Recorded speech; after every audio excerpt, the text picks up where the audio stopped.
Que le nom de notre Seigneur Jésus-Christ soit loué, soit glorifié pour cette nouvelle vidéo. Je remercie le Seigneur vraiment pour le souffle de vie qu'il nous donne et pour la vie qu'il nous communique au travers de sa parole. J'aimerais, mes frères et sœurs, j'ai eu à cœur de faire cette vidéo sur le chrétien face au terrorisme. Vous avez pu constater ce vendredi 13 novembre 2015 le massacre qui a pu avoir justement dans les rues de Paris. Nous étions avec des bien-aimés non-lieux du crime qu'il y a eu au Bataclan, et nous avons pu constater les dégâts et l'ampleur justement de ces attaques. Par la grâce du Seigneur, les frères et moi n'avons rien eu. Et j'aimerais vraiment, au travers de cette vidéo, justement communiquer, partager la pensée du Seigneur. Parce que mes frères et sœurs, ce qui s'est passé ce vendredi 13 novembre est le début d'un cataclysme, et le début justement d'une grande, comment je dirais, attaque justement de l'ennemi. Et toutes ces choses vont être mises en place pour comment dire, favoriser la venue de l'homme impie. Ils vont justement créer dans le cœur des hommes une peur. Ils vont créer dans le cœur des hommes justement la panique, afin que l'homme ne soit plus en sécurité, que l'homme cherche justement à se mettre en sécurité. Et justement, le gouvernement va soi-disant mettre en place des lois qui tout simplement vont favoriser la venue de l'homme impie. Mais ce n'est pas ce sujet dans lequel j'aimerais m'appesantir.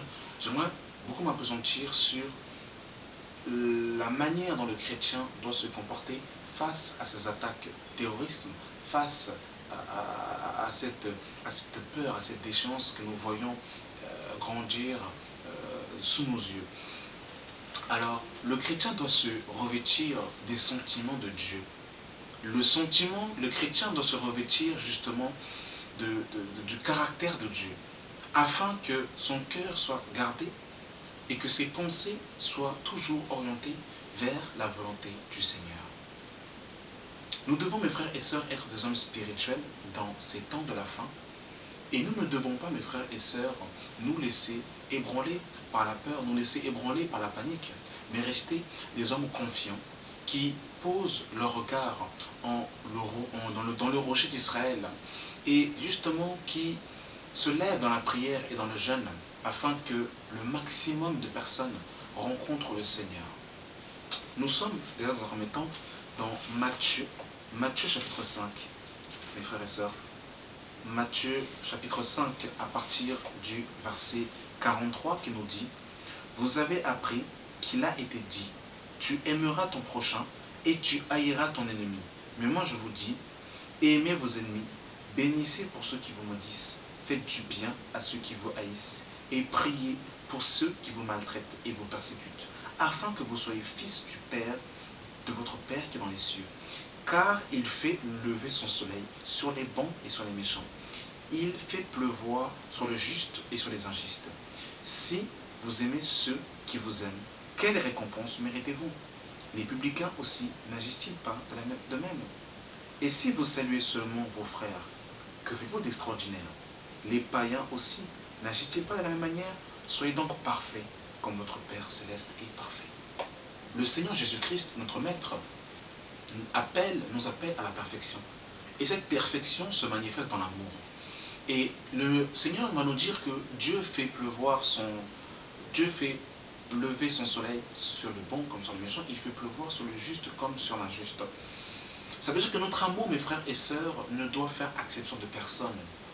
Nous ne devons pas aimer une personne parce que nous avons la même origine, parce que nous avons les mêmes, je dirais, les mêmes couleurs, nous aimons la même couleur, parce que nous avons les mêmes hobbies, ou parce que nous fréquentons la même assemblée.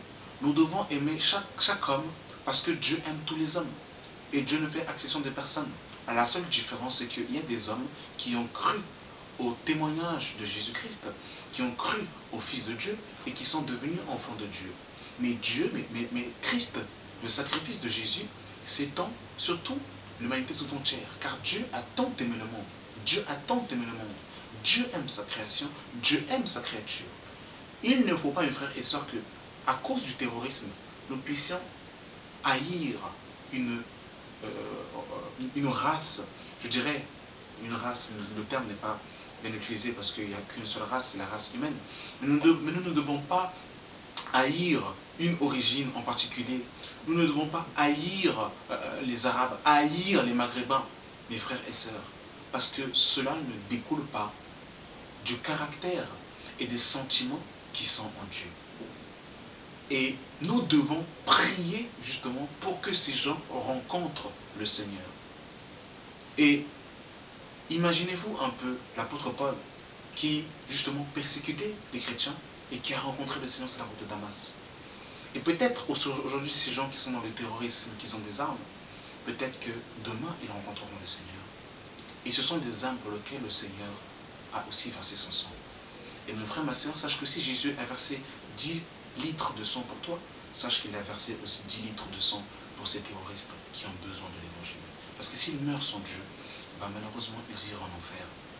Nous sommes dans Romains chapitre 12, mes frères et sœurs. Romains chapitre 12, à partir du verset 17. Ne rendez à personne le mal pour le mal. Recherchez ce qui est bien devant tous les hommes. S'il est possible, autant que cela dépend de vous, soyez en paix avec tous les hommes. Ne vous vengez point vous-même, bien-aimés, mais laissez agir la colère. Car il est écrit, à moi la vengeance, à moi la rétribution, dit le Seigneur. Mais si ton ennemi a faim, donne-lui à manger. S'il a soif, donne-lui à boire. Car en agissant ainsi, ce sont des charbons ardents que tu amasses sur sa tête. Ne te laisse pas vaincre par le mal, mais sûrement le mal par le bien. Le chrétien ne doit pas, dans ce temps de crise, dans ce temps de confusion, dans ce temps d'angoisse, agir coup pour coup, œil pour œil, dent pour dent. Au contraire, il doit prier. Au contraire, il doit aimer son ennemi. Au contraire, il doit aimer ceux qui le maltraitent et le persécutent. C'est ça la vie du chrétien. C'est ça le cœur que le chrétien doit avoir dans ces circonstances, dans ces temps, mes frères et sœurs. C'est comme ça que nous devons justement voir les choses. Et le combat du chrétien dans ces temps, mes frères et sœurs, ce n'est pas de crier, charnellement, mais c'est d'adopter justement une position spirituelle. Et les armes dans lesquelles justement nous devons combattre, ce sont avec des armes spirituelles, mes frères et sœurs. Nous sommes dans Éphésiens chapitre 6, à partir du verset 10, qui nous dit: au reste, fortifiez-vous dans le Seigneur, et par sa forte toute puissance, revêtez-vous de toutes les armes de Dieu, afin de pouvoir tenir ferme contre les ruses du diable.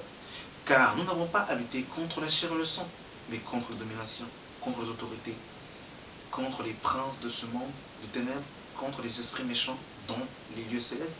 C'est pourquoi prenez toutes les armes de Dieu, afin de pouvoir résister dans les jours mauvais, et de tenir ferme après avoir tout surmonté. Tenez donc ferme et ayez à vos reins la vérité pour ceinture. Revêtez la cuirasse de la justice. Mettez pour chaussure à vos pieds le zèle que donne l'évangile de paix. Prenez par-dessus tout cela le bouclier de la foi avec lequel vous pourrez éteindre les traits enflammés du malin. Prenez aussi le casque du salut et l'épée de l'esprit qui est la parole de Dieu. Voilà les armes dans lesquelles le chrétien doit se revêtir. Et le combat du chrétien n'est pas un combat charnel, mais un combat spirituel, mes frères et sœurs, bien-aimés dans le Seigneur. Nous sommes dans 2 Corinthiens chapitre 10, mes frères et sœurs, à partir du verset 3. Si nous marchons dans la chair, nous ne combattons pas sur la chair, car les armes avec lesquelles nous combattons ne sont pas charnelles, mais elles sont puissantes par les vertus de Dieu pour renverser des forteresses. pour nous renversons les raisonnements et toute hauteur qui s'élève contre la connaissance de Dieu, et nous amenons toute pensée captive à l'obéissance de Christ. Voilà le combat du chrétien. Le combat du chrétien, les armes du chrétien ne sont pas charnelles, mais elles sont spirituelles. Il est important de comprendre ces choses afin que nous ne tombons pas dans un combat charnel et que nous ne combattons pas une cause sociale, mais que nous présentons la croix parce que nous avons reçu le ministère de la réconciliation pour réconcilier les hommes avec Dieu. Le problème de la France, mes frères et sœurs, le problème du monde entier, ce n'est pas la crise économique, ce n'est pas la crise sociale. Le problème, c'est que l'homme s'est détourné de Dieu. Le problème, c'est que l'homme a décidé de mettre Dieu loin de sa vie. Et que l'homme, aujourd'hui, veut marcher selon sa volonté, selon ses préceptes. Et qu'il ne veut plus marcher selon les ordonnances et selon la loi divine de Dieu.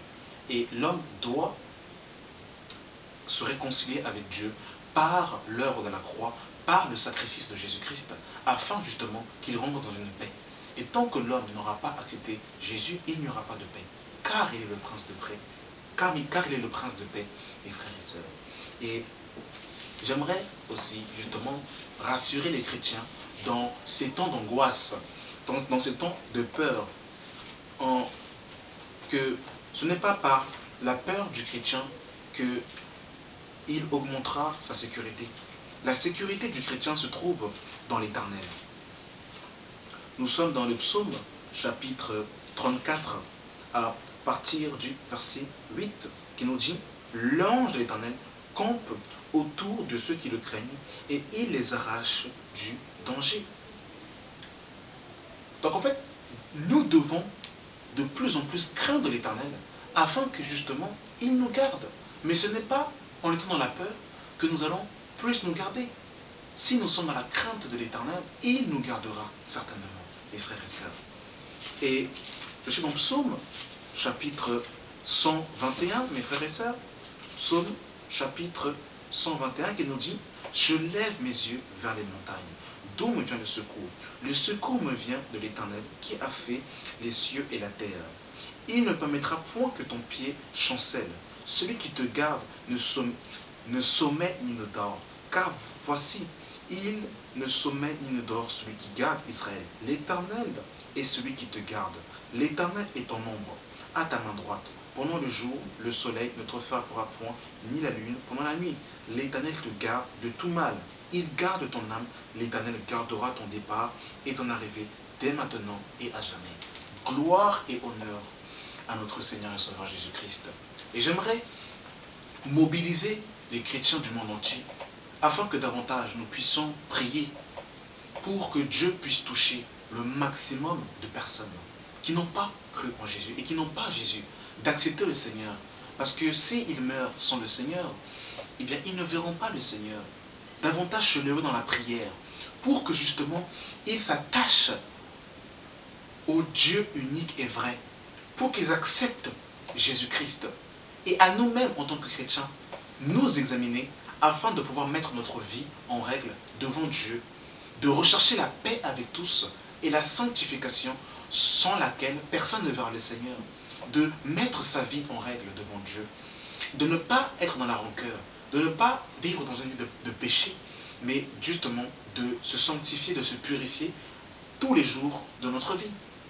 Et si nous sommes tombés, nous relever et d'aller de plus belle, mes frères et sœurs.